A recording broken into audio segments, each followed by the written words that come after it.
हो. ते आघाडी आयोजित करिअर वाटा या ऑनलाईन व्याख्यानमालेमध्ये आपण विद्यार्थी आणि पालक यांचं हार्दिक हार्दिक स्वागत.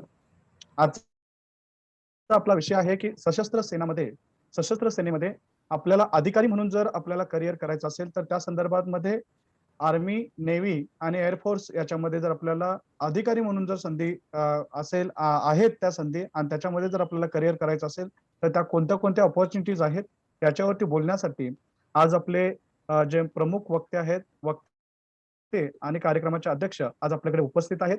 तर मी महाराणी अहिल्यादेवी समाज प्रबोधन मंच वैद्यकीय आघाडीचे प्रमुख माननीय डॉक्टर गोपाळ शिंदे सर यांना विनंती करतो की त्यांनी आजच्या कार्यक्रमाचे प्रास्ताविक आणि प्रमुख पाहुण्यांची ओळख करून द्यावी. गोपाळ शिंदे सर. धन्यवाद बिरू सर. महारानी अहिल्यादेवी समाज प्रबोधन मंच महाराष्ट्र राज्य इस कोरोना के महामारी के दरमियान 10वीं और 12वीं के एग्जाम के बाद बिना एग्जाम दिए इस साल काफी सारे बच्चे पास हो गए। तो करियर में आगे किस तरह से जाना है, राहे मंजिलों की तरफ, इस आशय का पिछले 33 दिनों से ये ज्ञान यज्ञ हमने शुरू किया है। करियर वाटा जिसे हम मराठी में कहते हैं, मंजिलों की तरह अपनी राहें कदम कदम बढ़ाने के लिए एक व्याख्यानमाला हमने शुरू की है। और आज के व्याख्यान में भारतीय सशस्त्र सेनाओं में भूदल, नौदल, वायुदल, इसमें अगर अधिकारी के तौर पे हमने अपनी मंजिल, अपनी राह चुननी है तो हमने किस तरह से तैयारी करनी जरूरी है।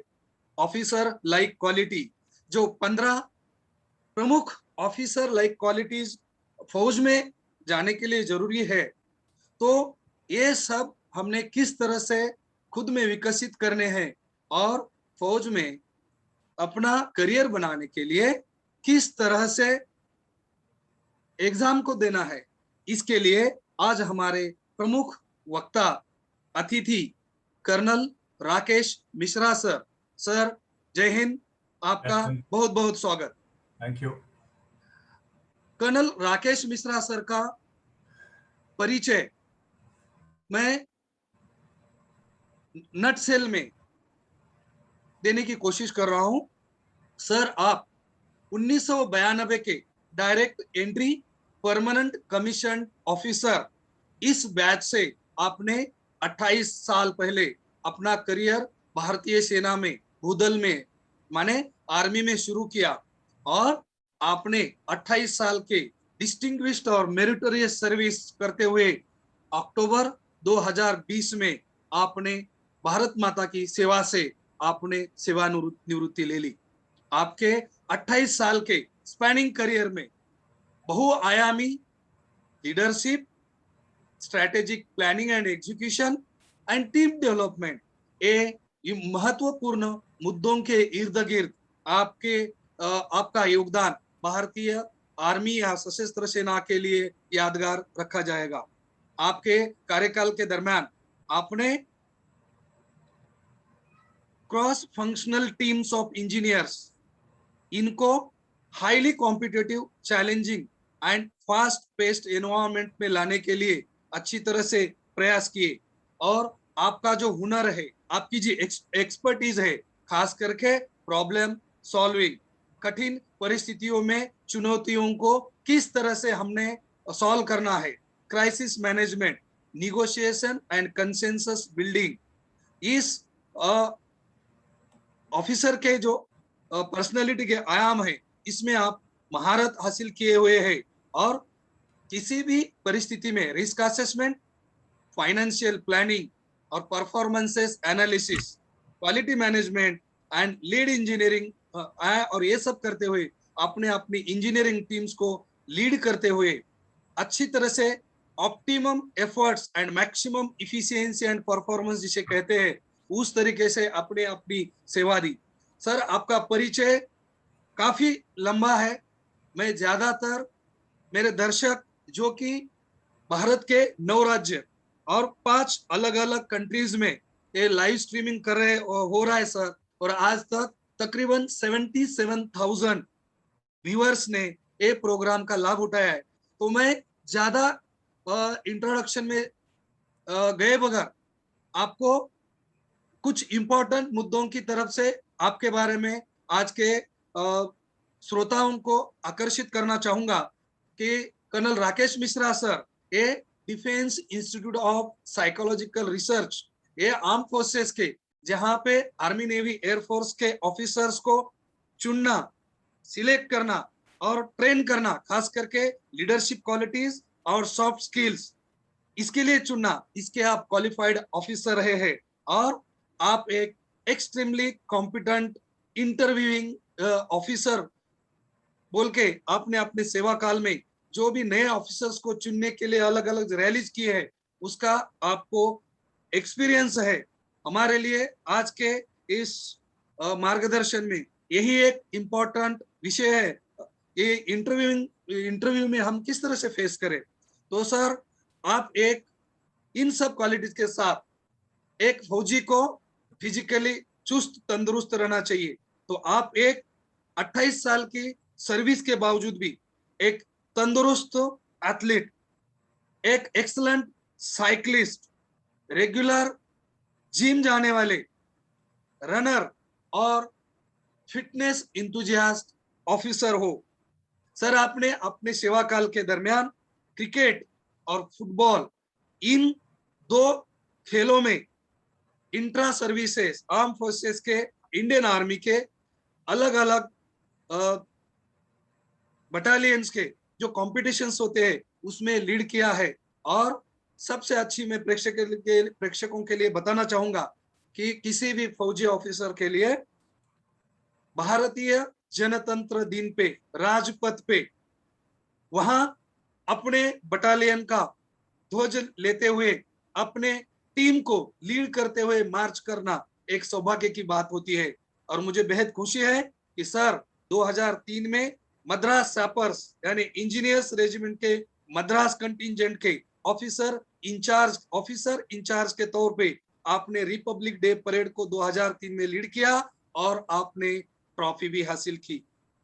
तो आज के बहुआयामी भारत माता के सुपुत्र, जिन्होंने 28 साल के लिए अपनी भारत माता की सेवा की, और एक बार फौजी जिंदगी भर फौजी, ऑफिसर इज ऑलवेज ऑफिसर, और इस उक्ति को सार्थ कर रखते हुए सर आपने रिटायरमेंट के बाद भी इनविस्टा एक्सलेंस एकेडमी के नाम पे अपने साथी ऑफिसरों के साथ अपने देश का, भारतीय सेना में अपना मंजिल बनाने के लिए इच्छुक विद्यार्थियों के लिए एक मार्गदर्शन पर एकेडमी शुरू की है। मुझे लगता है without being in between audience and you, I request you to start your guidance. Thank you sir. Thank you Gopal, thank you. आप शेयर कर दीजिए screen sir. Can the screen be seen Gopal? Yes sir, yes sir. Good evening जितने सुनने वाले हैं यहाँ पे बैठे हैं। मैं कर्नल राकेश मिश्रा, रिटायर्ड, जैसे डॉक्टर गोपाल ने मेरा इंट्रोडक्शन दिया है। अगले करीब हाफ एन आवर में मैं आपको careers in armed forces as an officer, इसके ऊपर थोड़ा सा रोशनी डालूंगा ताकि आप ज़्यादा से ज़्यादा मात्रा में आए और अपने भारतीय आर्म्ड फोर्सेस की जो सेवाएं हैं उसको उपलब्ध करें और साथ में अपने भी योगदान दें। जो मेरा फोकस पॉइंट होगा जो आज की बात का, वो होगा कि आपको बेसिक इंफॉर्मेशन देना 3 सर्विसेज जो आर्मी, नेवी, एयरफोर्स के बारे में है। क्यों डिफेंस सर्विसेज सारी प्रोफेशंस में सबसे ज़्यादा एलीट या सबसे ज़्यादा अच्छा माना जाता है, उसके बारे में बताऊंगा कि क्या कारण है। आपके पर्क्स एंड प्रिविलेजेस क्या हैं एज अ डिफेंस ऑफिसर। जब आप आर्मी, नेवी या एयरफोर्स में जाते हैं तो आपको क्या क्या सुविधाएं मिलती हैं, आपको क्या क्या आपको प्रिविलेजेस क्या है, आपके क्या क्या चीजें आप हासिल कर सकते हैं, उसके बारे में बताऊंगा। उसके बाद है मोड्स ऑफ एंट्री, क्योंकि मुझे ये बताया गया है कि सिर्फ 12th क्लास वालों के लिए ये लेक्चर लेना है। Gopal, am I right? Yes sir, even 12th and graduates को भी ऑफिसर्स बनने के लिए जाने के लिए बोल सकते हैं sir. I had deliberately deleted graduate, but okay, fine, not a problem. Okay, तो modes of entry बाकी सारी entries के लिए and preparation and requirement क्या चाहिए to join the defense forces as an officer.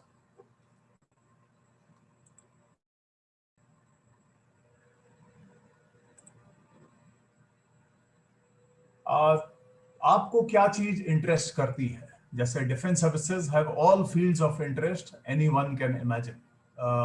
जैसे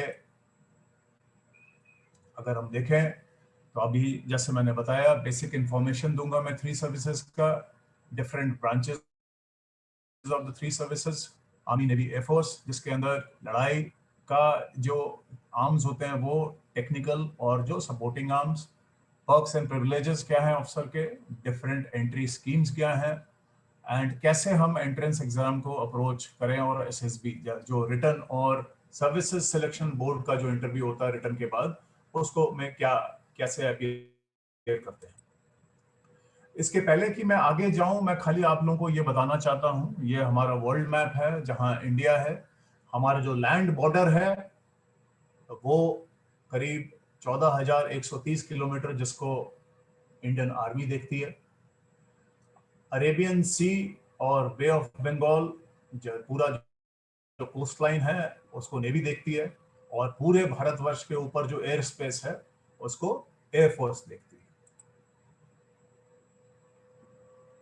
तो different branches of the 3 services. पहले हम आ जाते हैं आर्मी में.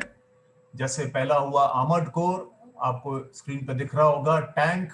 ये टैंक रेजिमेंट्स होती हैं जिसके अंदर लड़ाई में हम जब लेकर के जाते हैं, खास करके डेजर्ट सेक्टर में, वहां पे इनका इस्तेमाल होता है दुश्मन के टैंक को का नाश करने के लिए और साथ ही साथ उनके मूवमेंट को रोकने के लिए. उसके बाद होता है इंजीनियर्स, जो ऑब्स्टिकल्स के ऊपर ब्रिज लगाना, दुश्मन के इलाके में और हमारे इलाके में माइंस लगाना, साथ ही साथ एक्सप्लोसिव्स करना, पाइपलाइन ले करना, ट्रैक्स बनाना, ये सब काम होता है इंजीनियर्स का. फिर होता है मैकेनाइज्ड इन्फेंट्री का, जो इन्फेंट्री कॉम्बैट व्हीकल होती है जिसको हम बीएमपी बोलते हैं, जिसके अंदर लोग घुस करके आगे तक जाते हैं जहां बिल्कुल दुश्मन के इलाके तक. और तीसरा चौथा फुट सोल्जर्स, जो इन्फेंट्री वाले जो हैंड टू हैंड कॉम्बैट करते हैं और दुश्मन के बंकर के अंदर घुस करके दुश्मन को नाश करते हैं. सपोर्टिंग आर्म्स हो गए आर्मी के, जैसे आर्टिलरी हो गई जो दूर से गोला फेंक मारते हैं अपने हैवी, मीडियम और लाइट गन्स के माध्यम से, तो दुश्मन के एकदम डीप इलाके में गोलाबारी करते हैं. आर्मी एविएशन हो गया, जो हेलीकॉप्टर यूनिट्स होती हैं. आर्मी एयर डिफेंस हो गया, जो एंटी एयरक्राफ्ट गन्स और मिसाइल्स के लिए यूज होती हैं, जो दुश्मन के एयरक्राफ्ट और दुश्मन के बाकी एंटी एयरक्राफ्ट मिसाइल्स को नष्ट करने के लिए. साथ ही साथ सबसे इंपॉर्टेंट सिग्नल्स भी, ताकि आप हमेशा कम्युनिकेशन में रहें. दोनों लाइन और वायरलेस कम्युनिकेशन सिस्टम के लिए सिग्नल्स यूज होता है. तो ये चारों हो जाते हैं सपोर्टिंग आर्म, और साथ में हो जाते हैं सर्विसेज. तो आगे जो लड़ाई की जो टुकड़ी है और साथ में जो सपोर्ट वाली टुकड़ियां हैं, उन सबको सपोर्ट करने के लिए सर्विसेज जो बहुत ज्यादा जरूरी है, जैसे आर्मी सर्विस कोर, जो राशन, तेल, गाड़ियां, पेट्रोल, डीजल पूरी सप्लाई करती हैं आगे तक. साथ ही साथ जैसे आप देख रहे हैं फोटोग्राफ में, कठिन इलाकों में, पहाड़ी इलाकों में म्यूल्स या घोड़ों से राशन पहुंचाना और बाकी सामान पहुंचाना. आर्मी ऑर्डिनेंस कोर, जितने भी आपके एम्युनिशन है, बाकी जितना सामान है जो लड़ाई में यूज होता है, उसकी पूरी तैयारी कर करके आगे पहुंचाना. आर्मी मेडिकल कोर, जो भी कैजुअलिटीज होती हैं या जो भी मेडिकली अस्वस्थ होते हैं, उनकी देखरेख करते रहना 24 घंटे. आर्मी डेंटल कोर, नाम ही काफी है, जो डेंटल सेवाओं में रहते हैं. EME जो बाकी सारी गाड़ियों को रिपेयर करने का काम जो खराब हो जाती हैं और स्पेयर पार्ट्स प्रोवाइड करने का काम आर्मी रिमाउंट वेटनरी कोर जो जिसको बोलते हैं हम डॉग यूनिट्स जिसमें होते हैं, और प्लस द इंटेलिजेंस कोर जो दुश्मन के आवाजाही के ऊपर नजर रखते हैं। तो लास्ट में services support the combat arms to fight and work efficiently both during war and peace. मतलब सर्विसेज जो कम्बैट आर्म्स जो लड़ाई की टुकड़ियां जो आगे रहती है उन सबको लड़ाई करने में और काम करने में दोनों लड़ाई के समय और पीस के समय सपोर्ट करती है। इसी तरह हम नेवी को देखते हैं। नेवी में 4-5 तरीके के उपलब्धियां मौके होते हैं जाने के लिए, जैसे एग्जीक्यूटिव सर्विस हो गई, एंटी सबमरीन जो पनडुब्बी बोलते हैं जिसको हिंदी में, उसके अंदर जाने के लिए, नेवल कम्युनिकेशन या नेवल गनरी या नेविगेशन एंड डायरेक्शन या मरीन कमांडो जो बिल्कुल डीप सी डाइविंग में जाते हैं, metrology and oceanography logistic officers. Specialist services में आ जाते हैं hydrographer, electrical, airborne observer, naval armament, air traffic control officers. Naval aviation में नेवल पायलट्स जो कि फाइटर जो नेवी में शिप में से जो फाइटर पायलट्स उड़ते हैं उनको देखते हैं, या हेलीकॉप्टर्स या ट्रांसपोर्ट एयरक्राफ्ट को। साथ ही साथ मेडिकल डॉक्टर्स भी होते हैं, एजुकेशन ऑफिसर भी होता है, म्यूजिशियंस भी होते हैं और स्पोर्ट्स के भी ऑफिसर्स होते हैं। तो नेवी एक्चुअली पूरी मशीन इंटेंसिव फोर्स है। इसके अंदर सिर्फ मशीन्स ही होती हैं, जैसे ये सबमरीन हो गई, नेवी की शिप्स हो गई। एग्जांपल विक्रमादित्य एयरक्राफ्ट कैरियर जिसके अंदर शिप भी है और एयरक्राफ्ट भी है, और साथ ही साथ हेलीकॉप्टर्स भी हैं। तो जैसे मैंने बताया पहले भी कि उनका काम क्या होता है, एंटी सबमरीन वॉरफेयर जो नीचे दुश्मन की पनडुब्बियों के साथ मुकाबला करना, naval communication, gunnery, navigation direction, diving, metrology and oceanography. साथ ही साथ लास्ट में एयरफोर्स में भी 3 ब्रांच होती हैं, जैसे फ्लाइंग ब्रांच हो गई जिसके अंदर फाइटर पायलट होते हैं, मैं आगे नेक्स्ट स्लाइड में आपको फोटोग्राफ दिखाऊंगा। हेलीकॉप्टर पायलट्स होते हैं और ट्रांसपोर्ट पायलट होते हैं। लेटेस्ट फाइटर पायलट आपने राफेल सुना होगा, और वही फ्लाइंग ब्रांच में जो जाते हैं उनको मौका मिलता है ऐसी एयरक्राफ्ट उड़ाने का। ग्राउंड ड्यूटी टेक्निकल जिसमें एरोस्पेस इंजीनियरिंग होती है, ये सब ग्राउंड के होते हैं और बेसिकली इलेक्ट्रिकल और मैकेनिकल इंजीनियर्स होते हैं। और फिर ground duty non technical branch होती है जिसके अंदर बेसिकली एडमिनिस्ट्रेशन होता है, accounts, logistics branch, education branch वगैरह होते हैं। तो एयरफोर्स में बेसिकली आप देख रहे हैं Rafale aircraft, Sukhoi, Mirage, MiG 29, MiG 21, AN-50, Apache, Jaguar, ये सब फाइटर एयरक्राफ्ट हैं। और साथ ही साथ ग्राउंड ड्यूटी जो इंजीनियर्स होते हैं वो सपोर्ट देते हैं जहां पे ये एयरक्राफ्ट्स को रखा जाता है। तो अब हम आते हैं कि पर्क्स और प्रिविलेजेस क्या है, एक ऑफिसर बनने के फायदे क्या है, एक ऑफिसर बनने से होता क्या है, आपको क्या क्या जीवन में हासिल मिलता है, वो हम देखते हैं थोड़ा। सबसे पहले तो मैं पे स्केल पे आऊंगा, जो कि लगभग तीनों सर्विसेज आर्मी, नेवी और एयरफोर्स में सेम है। और अगर हम सिर्फ आप अपना ध्यान सिर्फ अगर पहली वाली पे जाएं, जबकि आप आर्मी में जब कमीशन होंगे तो पहला रैंक आपको लेफ्टिनेंट मिलेगा, और नेवी और एयरफोर्स में इक्विवेलेंट रैंक होते हैं। तो सिर्फ पहले उसमें ध्यान दीजिए तो आपकी पे करीब 56,100 से बढ़कर के 1,77,000 तक जाती है। ये कैसे जाती है मैं आपको बताता हूँ। जैसे एक फ्लाइट लेफ्टिनेंट या एक फ्लाइंग ऑफिसर या सब लेफ्टिनेंट, लेफ्टिनेंट होता है आर्मी में, सब फ्लाइंग ऑफिसर होता है एयरफोर्स में, सब लेफ्टिनेंट आर्मी में, उनको लगभग 78,000 रुपीज पर मंथ बेसिक पे मिलता है, जो बेसिक सैलरी प्लस डीए मिला करके। उसके अलावा अगर हम उसमें और कुछ जोड़ें तो उसमें अलाउंसेस आ जाते हैं, जैसे जिस घर में आप कैंटोनमेंट में या बाहर कहीं रहेंगे उसका अलाउंस, ट्रांसपोर्ट अलाउंस, आप अगर फील्ड एरिया जो कि जम्मू कश्मीर या नॉर्थ ईस्ट जो कि गुवाहाटी के आगे वहां पे अगर पोस्टेड होंगे तो उसमें टोटल सैलरी आ जाएगी। तो लगभग आपके अगर ये सब चीजें मिलाए तो लगभग 1.5 लाख रुपए पर मंथ मिलेगा। वो भी आप अगर टाइमली कमीशन हुए तो just at the age of 22 years.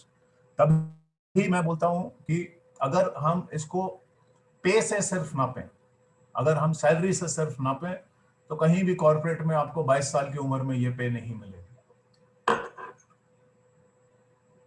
साथ ही साथ जो मैंने आपको बोला फील्ड एरिया अलाउंसेस ये है जो आपके सामने है, 16,900 काउंटर इंसर्जेंसी जो जम्मू एंड कश्मीर या नॉर्थ ईस्ट के बॉर्डर्स पे लड़ते हैं, या हाई अल्टीट्यूड में या सियाचिन में जो कि पूरा ग्लेशियर के इलाका है, जो प्लेन उड़ाते हैं उनको करीब 25,000, स्पेशल फोर्सेस जो आपने सुना होगा कमांडोज, टेक्निकल पे जो इंजीनियर्स होते हैं, या modified field area allowance, transportation.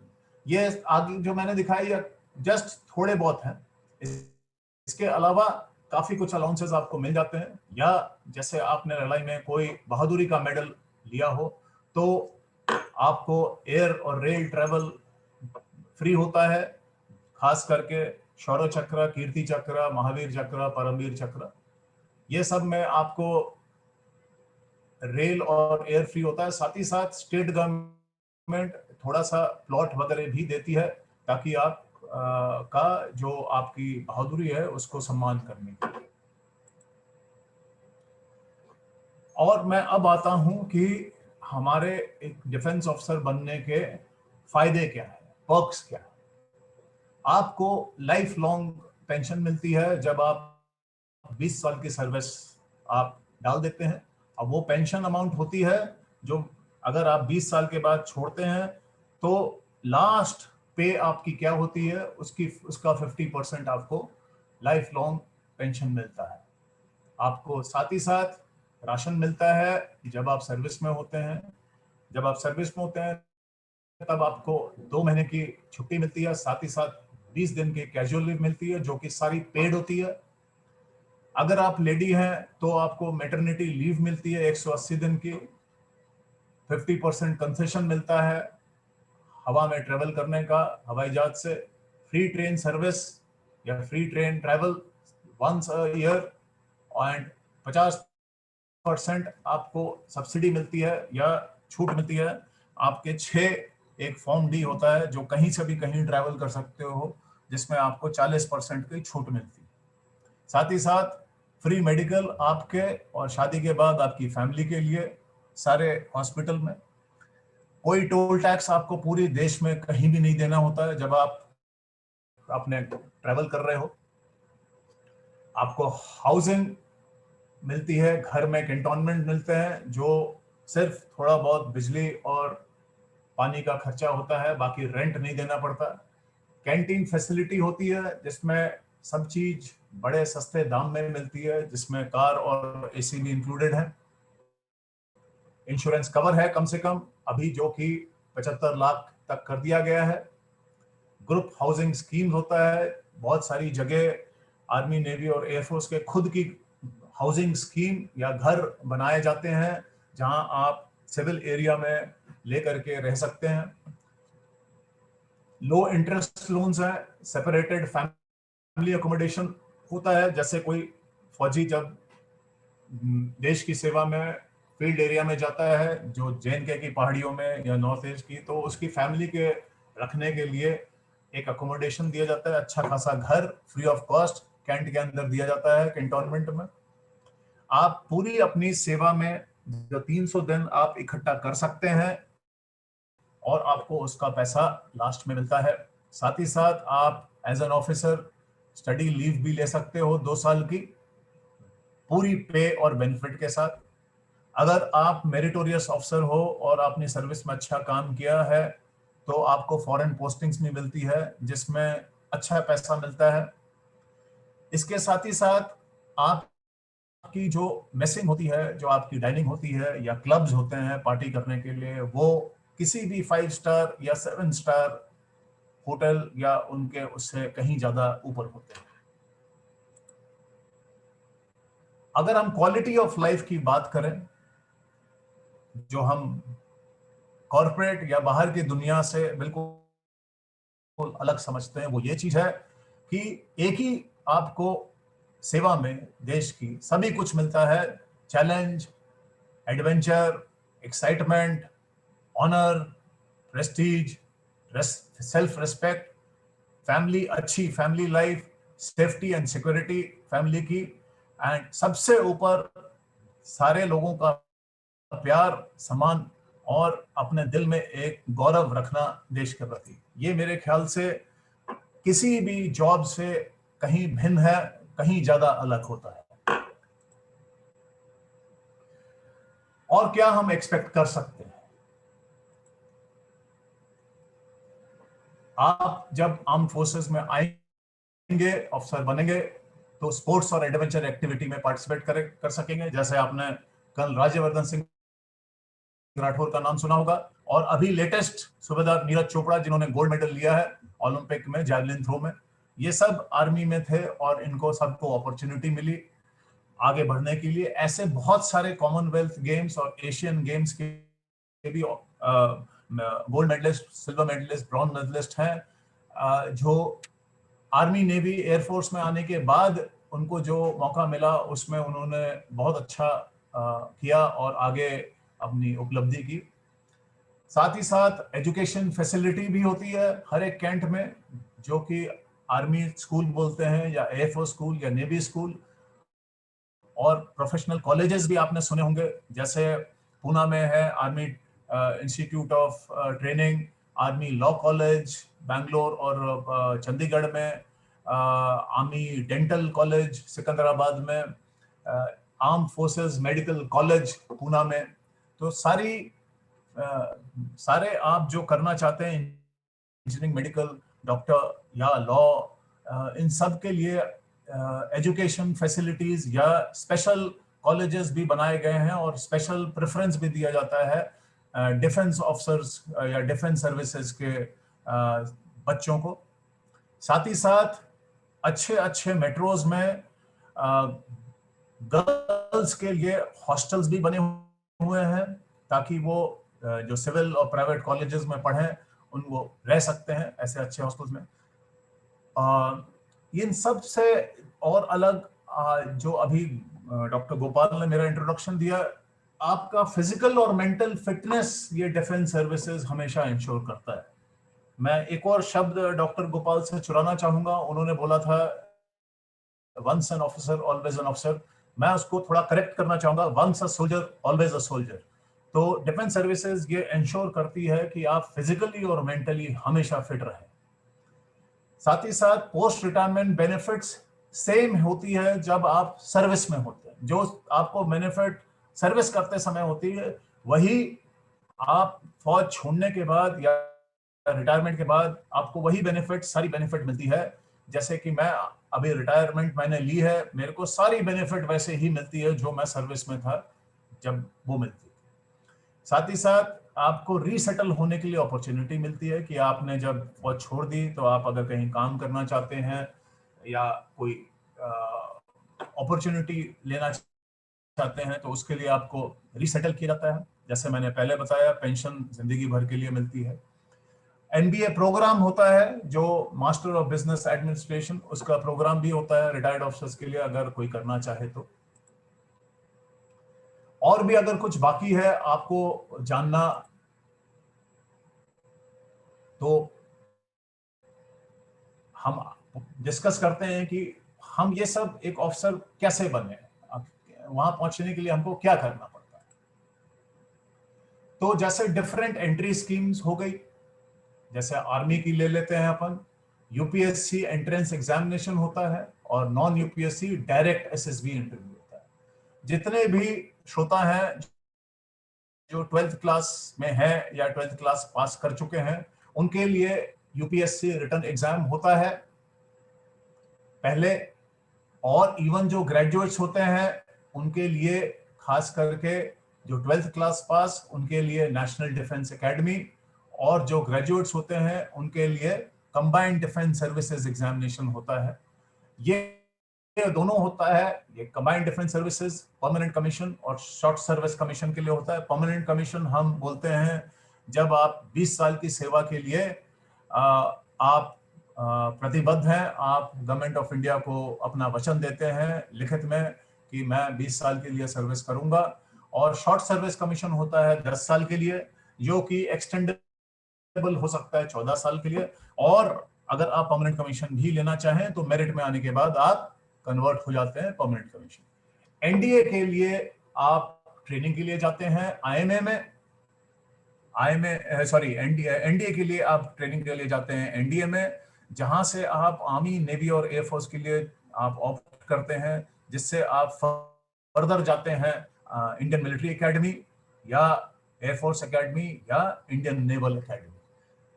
CDS के थ्रू आप जाते हैं आईएमए, इंडियन मिलिट्री एकेडमी, और ओटीए शॉर्ट सर्विस कमीशन के लिए, परमानेंट कमीशन के लिए जाते हैं आप इंडियन मिलिट्री एकेडमी या एयरफोर्स एकेडमी या इंडियन नेवल एकेडमी। सीडीएस होती है ग्रेजुएट के लिए, एनडीए होती है 12th क्लास पास के लिए। और हम दूसरी एंट्री भी देखते हैं जो non UPSC, non union public service commission, जो डायरेक्ट एसएसबी इंटरव्यू होता है, कोई रिटन एग्जाम नहीं होता है। ये बेसिकली सारी चीजें ग्रेजुएट्स के लिए होती हैं, जिसमें आप NCC, ABC certificate, technical graduate scheme उनके लिए जाते हैं, टेक्निकल एंट्री स्कीम होती है जो 12th क्लास के लिए होती है, जज एडवोकेट जनरल की एक और स्कीम होती है, और सीधे आरबीसी। ये होती है डायरेक्ट एसएसबी इंटरव्यू। ये 12th क्लास के बाद आप टेक्निकल एंट्री स्कीम में भी जा सकते हैं, जो 4 साल की ट्रेनिंग के बाद आप अफसर बनते हैं और जनरली टेक्निकल आर्म में जाते हैं। जितने भी कैंडिडेट लिस्ट होते हैं, अगर जब क्वालिफाई या तो रिटर्न क्वालिफाई कर जाते हैं या एसएसबी डायरेक्ट आते हैं, वो सर्विस सिलेक्शन बोर्ड में जाते हैं अपना इंटरव्यू देने के लिए।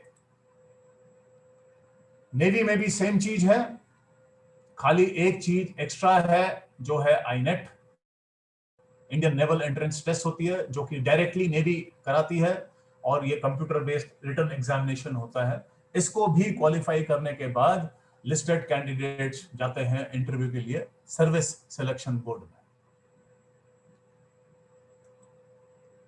और लास्ट में एयरफोर्स, सेम 12th के लिए एनडीए, रिटन एग्जाम के बाद ग्रेजुएट्स के लिए सीडीएस, उसमें परमानेंट और शॉर्ट सर्विस कमीशन। इसमें भी एयरफोर्स एक अपना एक एंट्रेंस एग्जामिनेशन लेती है, जिसको कहते हैं arm forces common admission test, जिसमें अगेन विमेन और मेन दोनों जा सकते हैं परमानेंट कमीशन और शॉर्ट सर्विस कमीशन के लिए। और जो नॉन यूपीएससी सीधा डायरेक्ट इंटरव्यू के लिए जाते हैं एनसीसी, शॉर्ट सर्विस कमीशन और पोस्ट ग्रेजुएट टेक्निकल एंट्री के लिए। तो मैंने जैसे बताया, the air force common admission test Indian air force conduct करती है। ये एग्जाम साल में 2 बार होता है, फरवरी या अगस्त सितंबर में। ऑफिसर्स फ्लाइंग और ग्राउंड ड्यूटी दोनों, टेक्निकल और नॉन टेक्निकल आर्म्स के लिए, ब्रांचेस के लिए। तो अब हम देखते हैं कौन कौन सी हमारी ट्रेनिंग एकेडमीज हैं आर्म फोर्सेस की। जैसे national defence academy Khadakwasla Pune, Indian military academy Dehradun. National defence academy में सारी तीनों की ट्रेनिंग होती है। 12th क्लास पास करके जाने के बाद आर्मी, नेवी और एयरफोर्स की कॉमन ट्रेनिंग होती है, और 12th क्लास और एनडीए करने के बाद अगर आर्मी का ऑप्शन कैडेट है तो वो जाता है इंडियन मिलिट्री एकेडमी 1 साल के लिए, एयरफोर्स में जाता है एयरफोर्स एकेडमी हैदराबाद में 1.5 साल के लिए, और नेवी वाला जाता है इंडियन नेवल एकेडमी एजिमला, जो कि कोचिन में है, वहां 1 साल के लिए। और जो शॉर्ट सर्विस कमीशन ऑफिसर्स होते हैं वो जाते हैं ओटीए चेन्नई में, जो कि आर्मी के लिए होता है।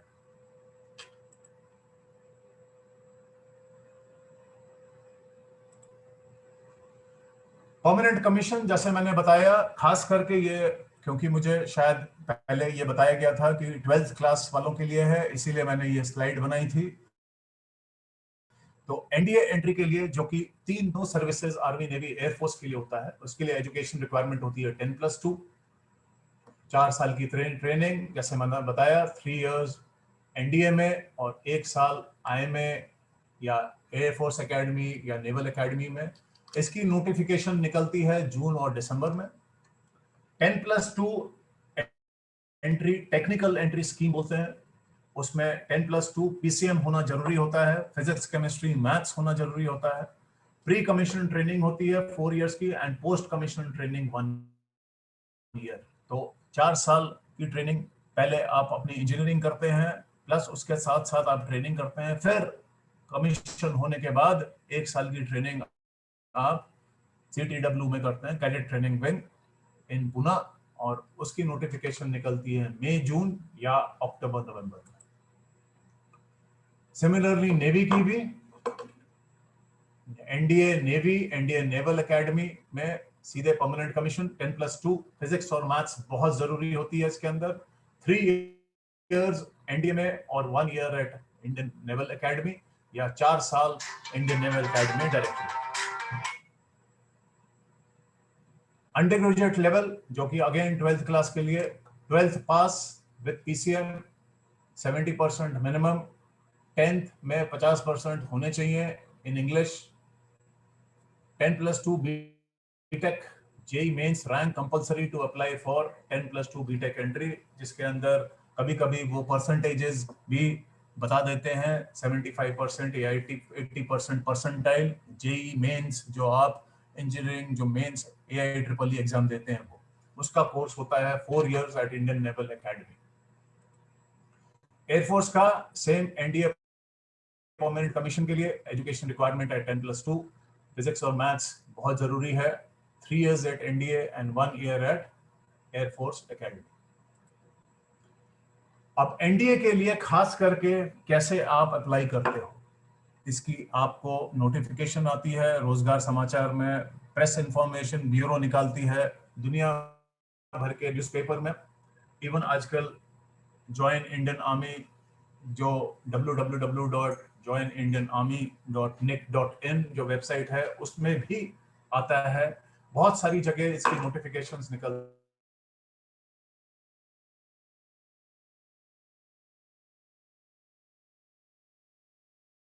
350-400 वैकेंसी होती हैं साल भर, जिसमें एज होती है 16.5 साल से 19.5 साल, nationality Indian, gender main and women only. अब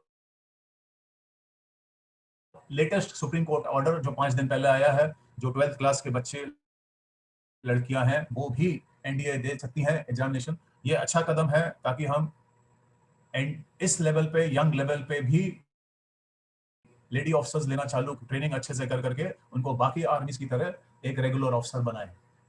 जैसे मैंने पहले भी बताया था, ड्यूरेशन ऑफ ट्रेनिंग 3 साल की होती है, और after completion of NDA training जो कैडेट्स होते हैं वो एक जो आर्मी वाले होते हैं वो IMA जाते हैं, जो नेवी वाले होते हैं वो नेवल एकेडमी जाते हैं, और 1 से 1.5 साल के लिए एयरफोर्स वाले एयरफोर्स एकेडमी हैदराबाद जाते हैं। सो आर्मी विंग के लिए जैसे फिर से मैं बताऊंगा, पास्ट क्लास 12 या HSC हायर सेकेंडरी सर्टिफिकेट या इक्विवेलेंट एग्जामिनेशन एक रिकग्नाइज्ड बोर्ड से। एयरफोर्स, नेवी और नेवल एकेडमी जो नेशनल डिफेंस एकेडमी का है, पास्ट 12th क्लास या हायर सेकेंडरी सर्टिफिकेट, फिजिक्स और मैथ्स होना बहुत जरूरी है। क्या क्या डॉक्यूमेंट चाहिए होते हैं ये सब नोटिफिकेशन में होते हैं, मैं खाली यहाँ पे आउटलाइन करना चाहता हूँ कि आपके मार्कशीट, एडमिट कार्ड 10th और 12th का, बैंक डिटेल्स, फोटो आइडेंटिटी, आपकी आधार कार्ड की कॉपी या आपके फोटोग्राफ और सिग्नेचर की कॉपी। एग्जामिनेशन होता क्या है, उसके अंदर ये होते हैं एग्जामिनेशन, दोनों एनडीए और सीडीएस में ही एग्जामिनेशंस ऑलमोस्ट बराबर है। एनडीए का एग्जामिनेशन 12th तक का माना जाता है, जिसके अंदर मैथमेटिक्स होती है 2-2.5 घंटे की, 300 मार्क होते हैं मैक्सिमम, और जनरल एबिलिटी टेस्ट होती है जिसके अंदर physics, chemistry, biology, geography, history, civics, Indian polity, economics और ये सब सारी चीजों मिला करके जनरल एबिलिटी टेस्ट होता है जो 2.5 घंटे का होता है, और ये 600 नंबर का होता है। तो टोटल 900 ये हो गए, प्लस इसकी मेरिट बनती है। फिर आप जब मेरिट लिस्ट में रिटर्न में आते हैं तो फिर आप एसएसबी टेस्ट या एसएसबी इंटरव्यू के लिए जाते हैं जो 4 से 5 दिन का होता है। वहां जाकर के आपका अलग इवैल्यूएशन होता है जिसके 900 नंबर होते हैं। दोनों को मिला करके फिर कॉमन मेरिट लिस्ट निकाली जाती है, और कॉमन मेरिट लिस्ट में अगर आप मेन मेरिट लिस्ट में हैं तो आप फिर एनडीए ज्वाइन कर सकते हैं। अगर मैं एक झलक बताऊं एनडीए की, तो जैसे मैंने पहले भी बताया, पूना में लोकेटेड है। वहां पे जब आप जाते हैं 12th के बाद, तो आप बीएससी, बीए या बीएससी कंप्यूटर साइंस की डिग्री आप उपलब्ध करते हैं जेएनयू से, जवाहरलाल नेहरू यूनिवर्सिटी, जो हमारी देश की बहुत नामी यूनिवर्सिटी है दिल्ली की, वहां से आपको डिग्री मिलती है। लेकिन वो मिलेगी आपको बीएससी, बीए या बीएससी कंप्यूटर साइंस में। जो आर्मी के कैडेट्स हैं वो उनको बीएससी की मिलती है, जो आर्मी के कैडेट्स हैं उनको बीएससी की मिलती है। बीटेक डिग्री मिलती है नेवी और एयरफोर्स कैडेट्स के। जो आपको एनडीए में जाने के बाद क्या क्या चीजें की ट्रेनिंग कराते हैं वो मैंने आपको यहाँ पे बताया हुआ है, जैसे फायरिंग या वेपन ट्रेनिंग, एंड्योरेंस ट्रेनिंग जिसमें दौड़ना भागना होता है और आपकी क्षमता बढ़ाई जाती है, कॉम्बैट ट्रेनिंग, नेविगेशन ट्रेनिंग, कैसे रात को बिना किसी सहारे के, बिना मोबाइल के, बिना जीपीएस के आप तारों के साथ कहीं से भी कहीं पहाड़ों में जा सकते हैं। सर्वाइवल ट्रेनिंग, अगर आपको ऐसे इलाके में छोड़ दिया जाए जहां आपके पास कुछ भी ना हो तो आप कैसे सर्वाइव करेंगे। कैंप्स और विजिट्स होती हैं, बहुत सारे कैंप होते हैं जहां पे आपको सारी टाइप की ट्रेनिंग कराई जाती है और साथ ही साथ आपको विजिट्स कराए जाते हैं बहुत सारे अदर ट्रेनिंग एस्टेब्लिशमेंट्स में। वहां पे फिजिकल ट्रेनिंग भी होती है, सवेरे कंपलसरी पीटी होती है, शाम को कंपलसरी गेम्स होते हैं। साथ ही साथ आप जो भी स्पोर्ट्स और गेम्स आप खेलना चाहें, चूज करना चाहें, वो आप वहां पे सारे तरह की फैसिलिटीज हैं खेलने के लिए। साथ ही साथ हॉर्स राइडिंग भी बहुत बहुत फेमस है एनडीए का। वहीं से हमारे देश के लिए बहुत अच्छे अच्छे इक्वेस्ट्रियन जिसको बोलते हैं स्पोर्ट, उसमें हॉर्स राइडर्स और पोलो में बहुत अच्छे खिलाड़ी निकले हैं। और सबसे ज्यादा इंपॉर्टेंट होती है ड्रिल की ट्रेनिंग, जिसको हम एक फाउंडेशन मानते हैं डिसिप्लिन का। वो ड्रिल की ट्रेनिंग होती है ऑलमोस्ट हर दूसरे दिन ड्रिल ग्राउंड पे।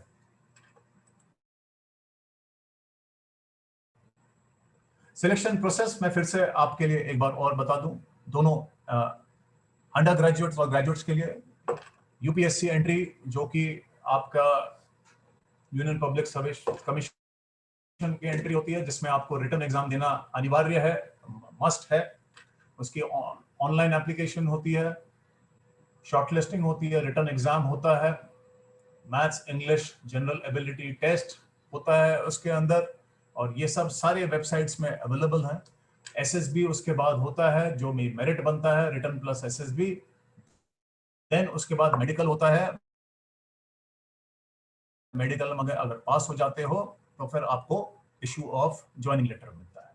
जो नॉन यूपीएससी होते हैं वो भी अप्लाई करते हैं, तो उनका जाता है रिक्रूटिंग डायरेक्टरेट में जाता है, और या एयरफोर्स कॉमन एडमिशन टेस्ट, या जैसे मैंने बताया इंडियन नेवी एग्जामिनेशन टेस्ट, या नेशनल कैडेट कोर एनसीसी के कैडेट्स होते हैं। वहां से शॉर्टलिस्टिंग होती है, कट ऑफ परसेंटेज देखा जाता है और सीधा डायरेक्ट एसएसबी के लिए जाते हैं। एसएसबी में जाने के बाद मेरिट बनती है एसएसबी की, उसके बाद मेडिकल होता है और ज्वाइनिंग होता है। तो सर्विस, इसके बाद जब रिटर्न के बाद हम जब आ जाते हैं सर्विस सिलेक्शन बोर्ड, जो कि रिटर्न एग्जामिनेशन या direct non UPSC entry, direct SSB interview call जो ग्रेजुएट्स के लिए होते हैं, वो सीधा एसएसबी कॉल होता है, जो कि डिफरेंट जगहों पे है। जैसे आर्मी का होता है इलाहाबाद में, बैंगलोर में, भोपाल में और कपूरथला में।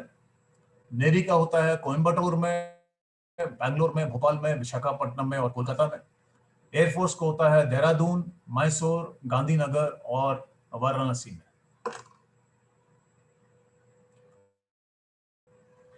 ये होता है करीब 5 दिन का एसएसबी इंटरव्यू होता है, जिसमें 2 स्टेजेस होते हैं, स्टेज 1 और स्टेज 2। स्टेज 1 में आपकी ऑफिसर इंटेलिजेंस रेटिंग देखी जाती है और आपको पिक्चर दिखाया जाता है। पिक्चर के ऊपर आपको स्टोरी लिखनी पड़ती है और उसके बेसिस पे ग्रुप डिस्कशन होता है, और उसके बाद स्टेज 2 होता है। और सारे स्टेज 2 में साइकोलॉजिकल टेस्ट होते हैं, पर्सनल इंटरव्यू होता है और आपके ग्राउंड टेस्ट होते हैं।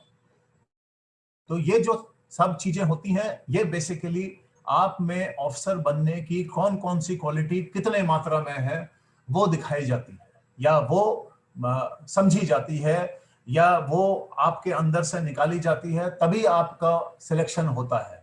वो ऑफिसर लाइक क्वालिटीज कौन कौन सी हैं वो आपके सामने है। जैसे आपका प्लानिंग एंड ऑर्गेनाइजेशन, इसका मतलब आप कितने अच्छे से प्लान कर सकते हो, कितने अच्छे से किसी भी चीज का मतलब निकाल सकते हो, और किसी भी चीज को, किसी भी सिचुएशन को कितने अच्छे से ऑर्गेनाइज कर सकते हो।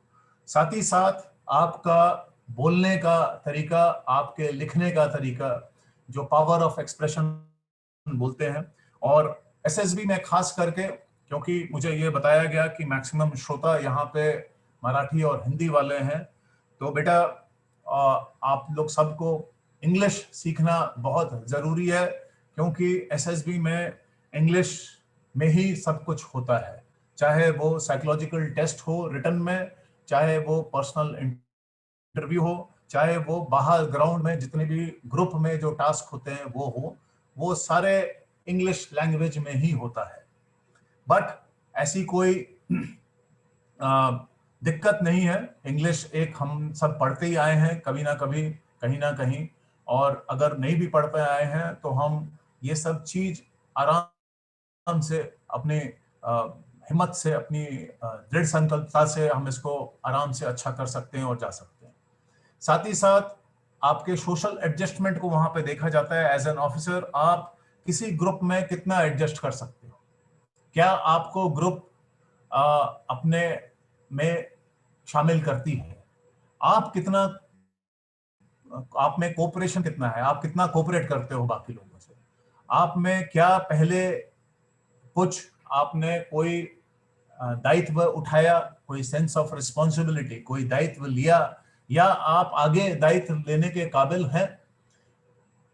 उसके साथ ही साथ क्या आप कोई भी कार्य में आगे बढ़ करके काम करना चाहते हैं, आपका सेल्फ कॉन्फिडेंस कितना है, आप कोई डिसीजन लेते हैं तो कितनी जल्दी लेते हैं, आप अगर कोई चीज सोचते हैं और करने का काम करते हैं तो आप किसी ग्रुप में होते हैं तो वो ग्रुप आपसे कितनी जल्दी सहमत होता है, और आप किसी भी सिचुएशन में, चाहे वो कितनी गंभीर क्यों ना हो, आप कितने लाइवली होते हैं, आप कितने हाजिर जवाबी होते हैं, या किसी भी दुखद या किसी भी सिचुएशन से दब करके आप अपना जो मोराल है, आपका दृढ़ संकल्प है, वो कहीं कम तो नहीं हो जाता है। और लास्ट में आपका देखा जाता है कि आप में एक जुनून, एक जोश, एक जो आग है वो कितनी है फौज में जाने के लिए। साथ ही साथ आप कितने बहादुर हैं, करेज और स्टेमिना। खाली फिजिकल स्टेमिना ही नहीं देखा जाता है, आपका मेंटल स्टेमिना भी चेक किया जाता है। वो जैसे साइकोलॉजिकल टेस्ट होता है, वो 4 टेस्ट होते हैं 4 घंटे 5 घंटे में, तो उसमें आदमी थक जाता है कभी कभी लिखते लिखते, तो वो सब चीजें मेंटल स्टेमिना में आती हैं। इसके साथ ही Gopal, I have finished this webinar. अगर कोई सवाल या कुछ हैं तो आप पूछ सकते हैं श्रोताओं से। Thank you very much sir. Usually sir आज के व्याख्यान के आधार पे सोशल मीडिया पे हमें क्वेश्चंस पूछे जाएंगे सर। अच्छा। अगर कुछ किसी को भी कुछ है तो फिर उस क्वेश्चंस को हम एड्रेस करेंगे। उस टाइम पे मैं अगर जरूरत पड़ी तो कुछ सवालों के जवाबों के लिए आपको कांटेक्ट करूंगा sir. Right sir, thank you very much sir. मैं अभी प्रोफेसर दत्ता डांगे सर, इनको रिक्वेस्ट करता हूं कि सर अपने आज के कार्यक्रम के जो वक्ता है कर्नल राकेश मिश्रा सर, उनका व्यस्त शेड्यूल होने के बावजूद और 3 दिन की सिर्फ प्रायर नोटिस या रिक्वेस्ट पे आपने सर हमें हाँ बोल के इस कार्यक्रम को लेक्चर देने के लिए शॉर्ट स्पैन में, कल का पूरा संडे का दिन आपने एक क्लास प्रिपेयर किया। हम महारानी अहिल्यादेवी समाज प्रबोधन मंच की तरफ से आपका तहे दिल शुक्रिया अदा करते सर। और आज के कार्यक्रम के ऊपर मैं विद्यार्थी आघाड़ी प्रमुख professor doctor Datta Dange sir इनको रिक्वेस्ट करता हूं कि सर आप वोट ऑफ थैंक्स करें। डांगे सर। जय मल्हार सभी को। आज कर्नल राकेश शर्मा साहब हमारे मिश्रा सर, बीच सर में Mishra sir colonel Rakesh Mishra sir, यही बोला ना मैंने सर? शर्मा बोला था सर। नहीं, कोई नहीं, आपने अच्छा। आपने राकेश शर्मा बोला। राकेश शर्मा भी एयरफोर्स ऑफिसर थे, रिटायर हो गए वो बहुत पहले। कोई नहीं। ठीक है। आज हमारे बीच में कर्नल राकेश मिश्रा साहब आए। उनका शेड्यूल बहुत बिजी रहता है। हमें डॉक्टर गोपाल शिंदे साहब सर ने पहले ही बोला था। फिर भी हमारे ऑर्गेनाइजेशन ने ये जो फंक्शन जो लेक्चर सीरीज का ऑर्गेनाइजेशन किया है, इसके बीच आप आए। हमारे रूरल एरिया में जो स्टूडेंट रहते हैं, बहुत छोटे छोटे गाँव में वो बिखरे हुए हैं। ऐसे स्टूडेंट के लिए हम काम करते हैं। हमारे हाँ जी। काम को आपने प्रोत्साहन दिया है। आप हमारे बीच आए, आपने बहुत अच्छी तरह से पावर पॉइंट प्रेजेंट के साथ अपना मार्गदर्शन डिलीवर किया, लेक्चर डिलीवर किया। बहुत बढ़िया सर। मैं आपका शुक्रगुजार करने के बगैर आपके आगे में रहना चाहता हूँ। और आप बहुत व्यस्त प्रोग्राम से हमें आपने वे टाइम निकाला और हमारे स्टूडेंट को बहुत अच्छे ढंग से और बहुत बहुमूल्य ऐसा मार्गदर्शन किया है। विद्यार्थी महारानी अहिल्या देवी समाज प्रबोधन मंच विद्यार्थी आघाड़ी की तरफ से मैं आपका शुक्रगुजार अदा करता हूँ। थैंक यू प्रोफेसर साहब, thank you so much.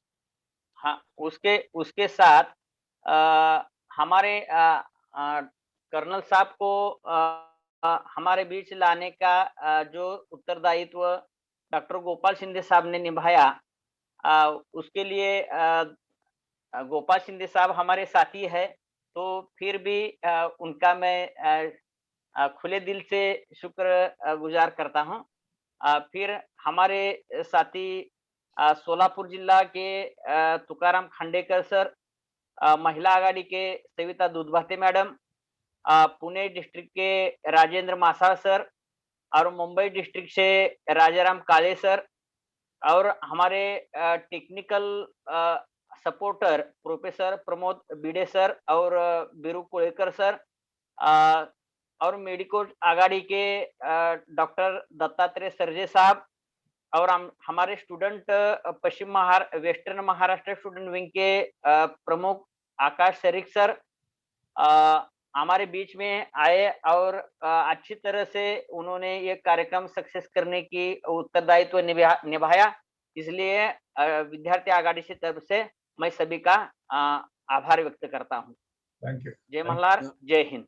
Sir thank you Gopal. Sir हम आपका शुक्रिया कहने से ज्यादा हम आपके रूम में रहना पसंद करेंगे, क्योंकि सर विद्यार्थियों तक पहुंचना, और सर आप तो एकेडमी के थ्रू अभी जो एक और नए जनरेशन ऑफिसर्स की तैयार करने के लिए अपना बहुमूल्य योगदान दे रहे। तो सर हमारे जितने भी आर्मी नेवी एयरफोर्स में जाने इच्छुक विद्यार्थी होंगे, तो उनको हमें अभी सही तरीके से कहाँ ट्रेनिंग के लिए जाना है, इसका एक जरिया कर्नल अनुज सर के माध्यम से आपका आपके थ्रू मिल रहा है। तो मैं कर्नल अनुज सर का, जो कि आपके बैचमेट और कोर्समेट है, उनका भी शुक्रगुजार हूँ।